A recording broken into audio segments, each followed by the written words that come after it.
నువ్వు ప్రార్థించేవాడివైతే సాతాను నువ్వు జయిస్తావు. ప్రార్థన లేని క్రైస్తవుడు సాతానికి బానిసైపోతాడు. పాటలు పాడినప్పుడు సాతానికి కావాలంటే పాటలు పాడతాడు అక్కడ. ఎందుకంటే వాడు కోయర్ లీడర్. ఎక్కడ పరలోకంలో కోయర్ లీడర్ ఎవరు? లూసిఫరే. పాటలు పాడినప్పుడు వాడు కూడా పాడతాడు కావాలంటే.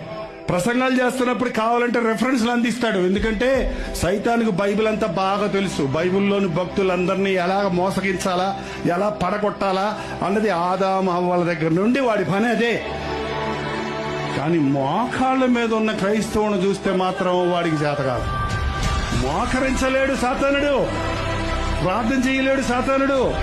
యేసునామంలో జయమనగానే సాతాను పెత్తరపోతాడు. అందుకని క్రైస్తవుడు ఏదన్నా పాటలు పాడతాడు, ప్రసంగాలు చేస్తాడు, ప్రసంగాలు వింటాడు, కానీ ప్రార్థన చేయకుండా చేస్తున్నాడు సాతాను. మీరు ప్రార్థించే క్రైస్తవులుగా ఉండండి.